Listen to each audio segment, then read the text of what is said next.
killed in a car crash, he uncovered 3 profound afterlife truths. Do you want to know what profound truths John uncovered after his near-death experience following a fatal car crash?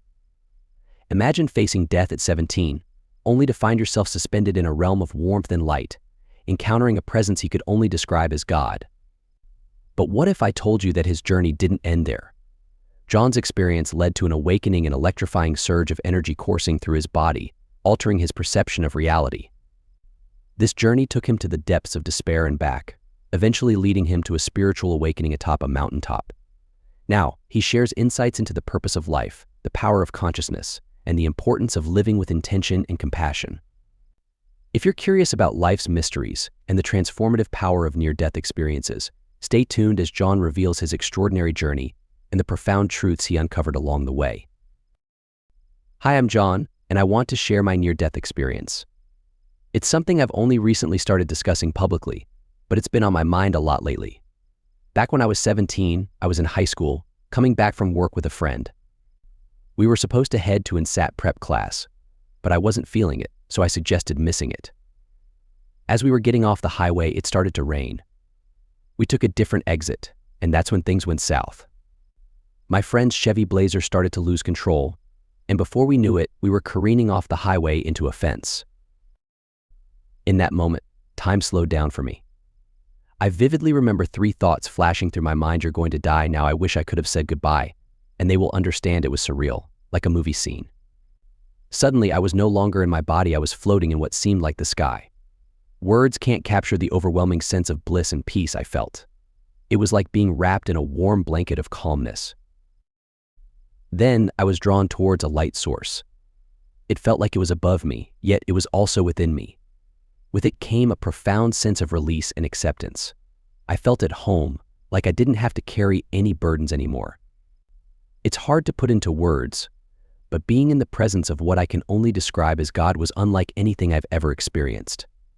From up high, I could see where the accident had happened, but there was no urgency to return. I felt a twinge of guilt for those I left behind, but I knew they'd be all right eventually. In that moment, I learned that life is for the living, and mourning is for them, not for the departed. It was like a revelation etched into my being. So there I was, suspended in warmth and light, experiencing a peace I never knew was possible. I didn't see anyone waiting for me. There was no moment like that.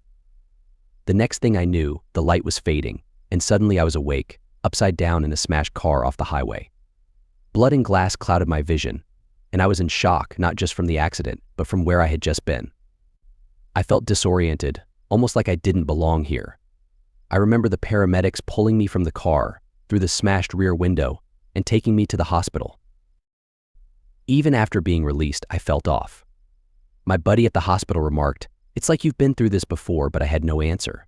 Something was definitely different about me, maybe a concussion, but it felt like more.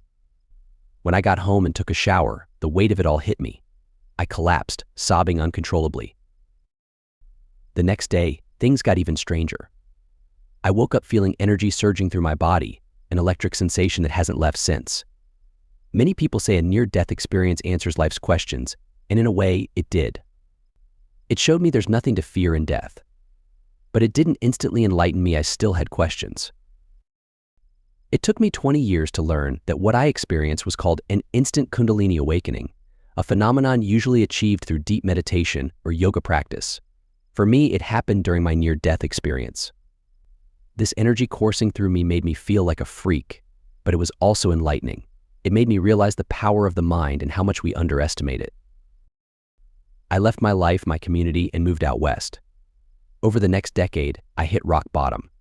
I could sense everything: people's thoughts, their emotions. A depressed person could drain me, while an energetic one could uplift me. Then, about 15 years later, I had a spiritual awakening on a mountaintop.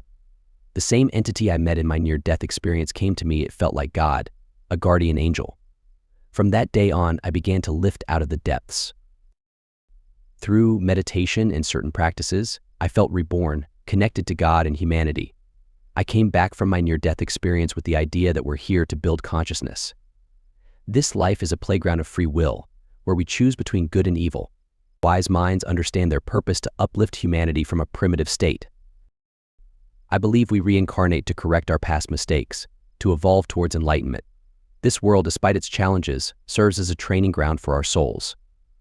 We need not fear, but we must live purposefully, standing up against negativity and focusing on what truly matters: ourselves, our families, and our communities. Cutting out the noise of society consumerism. Materialism is essential. Living a clean lifestyle allows our spirits to connect and evolve. It's our duty to help others, to volunteer, to combat the epidemic of depression and anxiety. In essence, we must focus on what truly matters and do our part in making this world a better place.